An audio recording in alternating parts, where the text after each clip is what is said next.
어제 이 시간에 KBS 춘천방송총국에서 실시한 2차 여론조사 결과를 전해드렸습니다. 오늘 1타 시사에서는 이번 1, 2차 여론조사 결과를 분석해서 자세히 전해드리는 시간을 준비했습니다. 오늘 선거운동 막바지이기 때문에 바쁘신 두 분을 모셨습니다.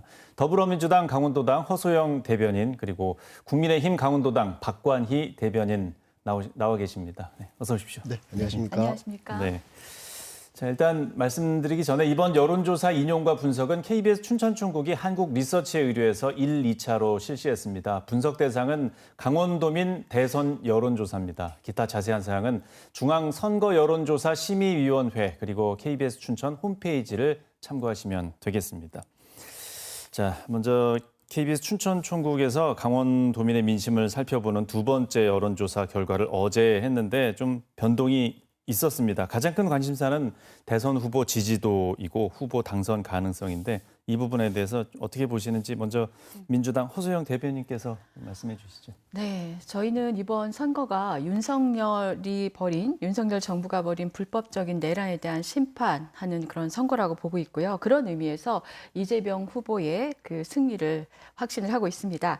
특히나 이제 그 당선 가능성을 보는 질문에서 여전히 이재명 후보가 52% 그리고 김문수 후보가 32% 정도로 나와서 압도적으로 우리 이 후보가 높은 것을 볼 수 있는데요. 이게 바로 그런 방증이 아닐까라고 생각합니다. 다만 이제 대세적으로는 이재명 후보의 당선 가능성은 인정하지만 이게 시간이 지나가면서 후발주자들, 말하자 그러면 이준석 후보나 또 김문수 후보들의 측의 어떤 집중, 결집 현상이 좀 반영되고 있다고 보고 있습니다. 이번 KBS 2차 여론조사를 보면요, 그 1차에 비해서 보수가 좀 결집하고 또 젊은 남성층들이 그 민주당에서 좀 이탈하는 현상을 보이고 있는데요. 선거 막바지로 진행되면서 그 양당 정치에서 그 나타나는 좀 일반적인 현상이라고 인식하고 있습니다. 이 외에도 강원도에서 그 저희 더불어민주당 입장에서 그 좀 희망적인 단서들이 여러 보였는데요. 정권 교체에 대한 열망을 묻는 질문에는 47%가 응답을 했고요. 네. 여권 지지에 대한 것에는 44%가 응답을 했어요. 그래서 정권 교체해야 되겠다라는 것이 강원도민의 그 압도적인 의사라는 걸 볼 수 있었습니다. 네. 실제로 현장에 제가 18개 시군 유세 그 본부장을 하면서 다녀보면 20대 대선에서는 13% 정도 차이로 저희 민주당이 그 석패를 했었는데요. 그것과 비교하면 현장 분위기가 상당히 달라져 있다는 걸 느낄 수 있습니다. 오늘도 저희가 철원과 그 화천, 소위 접경 지역을 다녔는데요. 그동안 샤이 진보, 샤이 민주당이라고 했었던 말들이 무색할 정도로 적극적인 그런 표현들을 해주셨고요. 물론 저희는 여기에 자만하지 않고 그 뜨거운 열기를 투표장으로 모셔오는 것에 더욱 애쓰도록 하겠습니다. 네. 자, 1, 2차 여론조사 결과가 조금 이제 다르게 나왔습니다. 대선 후보 지지도나 당선 가능성에 대해서 박관희 대변인께서는 어떻게 보십니까? 네, KBS 춘천 총국이 조사한 여론조사가 시기적으로도 매우 적절했고 아마 저희 같은 경우 많은 참고가 됐다고 생각을 합니다. 평가도 내릴 수 있고요.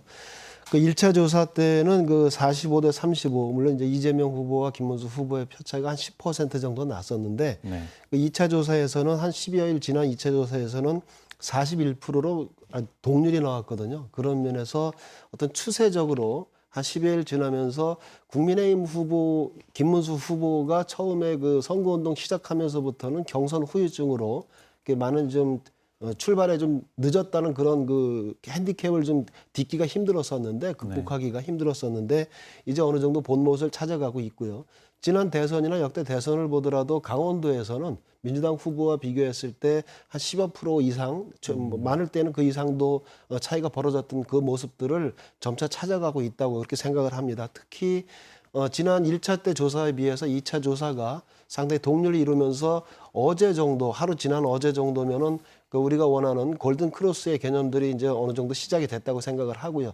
이제는 그 민주당 후보와 강원도에서는 그 격차를 어느 정도 벌이는지 그것에 대한 목표에 주안점을 두고 선거운동에 좀 매진을 하고 다만 그 많은 그 도민들께 저희들이 좀 낮은 자세로 그 열심히 그 진인사 대천명의 자세로 열심히 하겠다는 그런 모습을 말씀드리겠습니다. 예, 그 흐름이 쭉 이어갈 것이다. 이렇게 네네. 보셨는데 단일화가 좀 큰 이슈지 않았습니까? 네. 근데 이제 뭐 사전 투표 하루가 지났고 그래도 뭐 어떻게 될지 모르기 때문에 이 단일화 뭐 가상 대결에 대한 내용이 좀 있었는데 여기에 대해서는 좀 어떻게 보십니까? 네, 단일화 부분이 사실은 그 선거 투표 하루 전까지도 단일화에 대한 그 노력들이 있었던 그런 예전의 경우들이 있기 때문에 아직까지는 뭐 정치는 생물이다 보니까 어떤 일이 벌어질지는 누구도 예단을 하기는 어렵습니다만 현실적으로 지금 워낙에 그 단일화를 의지를 갖지 않는 그 두 후보들 간에 한쪽만이 일방적인 짝사랑의 어떤 그런 의미가 있어서 그것보다는 저희 국민의힘에서는 그저께부터죠. 어떤 단일화에 대한 논의 내용들은 여지는 두되 내용은 적고요. 다만 이제 그 여지를 남기질 않고 삼자 구도에 대한 선거 여러 가지 전략들을 다시 수정해서 진행을 하고 있습니다. 특히 역대 선거로 대선 경우 역대 선거를 볼 때 그 삼자 구도는 보수 진영에 상당히 유리한 그 결과를 많이 나와왔기 때문에 그것에 대한 그 훈련들이 많이 돼 있고요. 그것에 그런 전략들을 충분히 지금 세워서 진행을 하고 있습니다. 네. 당선 가능성이 높은 후보에게 좀 몰아달라 이런 흐름으로 좀 가는 것 아무래도 같네요. 그렇습니다. 근데 단일화에 대한 부분들은 좀 선거를 쉽게 하려는 어떤 그런 의미도 있고요. 지지자들의 요구들을 수용하려는 그런 의미들도 있습니다만 선거라는 것이 쉽지는 않은 상황이고 이번처럼 급격히 이루어진 이런 선거에 있어서는 상당히 어려운 선거는 당연히 맞는 거고요. 네. 그런 과정에서 최선을 다해서 그 어떤 대한민국의 미래를 끌고 갈 리더를 뽑는 그런 선거의 본연의 목적에 맞게 열심히 노력을 해서 우리가 좋은 후보를 만드는 그런 과정을 준비하고 있습니다. 예. 보수 진영 후보 단일화에 대해서 뭐 여론조사뿐만 아니라 의견도 좀 말씀해 주시죠. 글쎄요, 저희는 이제 김문수 후보로의 단일화는 내란 세력으로서의 단일화다라고 판단을 할 수밖에 없고요. 이번 대선이 왜 치러지게 됐는가의 그 원인을 들어가 보면 윤석열 전 대통령의 내란으로 인해서 갑자기 치르게 된 선거 아닙니까? 그래서 이 부분을 우리 국민들은 잘 기억을 하고 계시고 그 내란 세력으로서의 단일화는 민심을 역행하는 것이다라고 보고 있습니다. 이준석 후보 입장에서 과연 내란 세력과 단일화할지 이것도 의문이고요. 이준석 후보는 이 단일화보다는 선거 이후에 당권을 어떻게 확보할 것인가에 좀 더 관심이 있지 않을까라고 봅니다. 예. 자, 그리고 이번 여론조사 결과에서 1, 2차의 그 결과가 많이 다르게 나왔던 게 정당 지지도인데, 네. 예, 그 정당 지지도 부분에 대해서는 좀 어떻게 분석을 하십니까? 아시다시피 또 우리 박관희 의원님께서 말씀하셨던 것처럼 강원도는 거의 영남과 비슷한 정치적인 지형 경험이 있죠. 민주당에 상당히 인색하셨던 부분이 있었는데요. 네. 지금 정도의 지지도를 보여주는 것도 놀랍다고 저희는 생각을 합니다. 예, 기존에 이제 민주당의 대선에서 여러 가지 그 성과들을 보면 그래서 상당히 감사하고 있고 특히 이제 1차 여론조사를 보면요. 강원도에서의 민주당의 가능성을 이제 점칠 수 있었던 것이라고 보고요. 앞에도 말씀드렸던 것처럼 2차 여론조사는 이제 보수들의 집결을 좀 보여주고 있는 결과고 또 이제 샘플의 수를 보면 사실은 약간의 보수층의 과표집을 좀 볼 수 있었습니다. 그럼에도 불구하고 저는 그 후보 지지도가 정당의 지지도보다 높다는 것을 간과해서는 안 된다고 생각을 하는데요. 그만큼 이제 후보의 경쟁력이 압도적으로 더 크다는 것이고 대선은 사실은 정당 지지도를 보는 비례대표를 보거나 하는 것이 아니고 이 후보를 저희가 직접 선출하는 과정이기 때문에 정당 지지도뿐 아니라 더 높은 그리고 더 직접적인 그 후보 지지도가 높다는데 저는 상당히 희망을 가지고 있습니다. 네. 아마 이번 투표를 통해서 내란을 종식시킬 후보가 누구인지 혹은 내란을 연장할 후보가 누구인지를 선택하는 것이 우리 그 강원도민들의 중요한 그 관전 포인트가 아닐까 생각합니다. 네.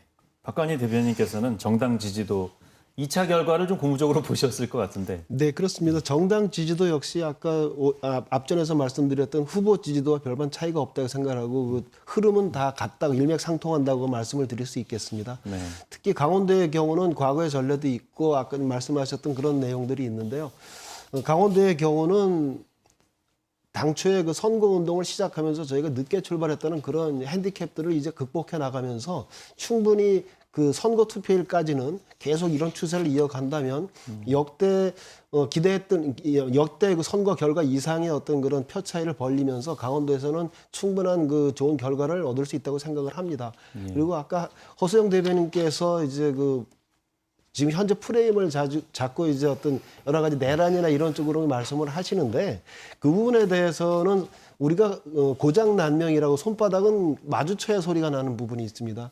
결국은 입법 독재를 오늘 지나치게 휘둘렀던 그 현재 민주당의 그런 목소리들이 결국은 그런 여러 가지 불상사들을 만들어 놨고 그것은 우리가 책임져야 될 부분이지 누구한테 책임을 미루고 단죄할 사항은 아니라고 생각을 합니다. 예. 예, 여기서 뭐 한 가지만 조금 말씀을 네, 짧게 드린다면, 부탁드립니다. 입법 독재라고 얘기를 하셨는데 입법했던 거를 자꾸 제의 요청을 했던 것은 사실은 대통령이었습니다. 어떠한 입법도 윤석열 대통령 3년 시절에 제대로 진행된 것이 없었기 때문에 벌어진 일이니까요. 예. 그렇다고 해서 내란을 일으키고 계엄을 선포하는 것이 정당화되는 건 아니라고 봅니다. 네, 네, 유권자들께서 네. 정확한 선택을 하실 겁니다. 네. 네, 네. 두 분께서도 선거 날까지 많은 수고 부탁드리겠습니다. 네, 알겠습니다. 고맙습니다. 네, 수고하셨습니다. 네, 감사합니다.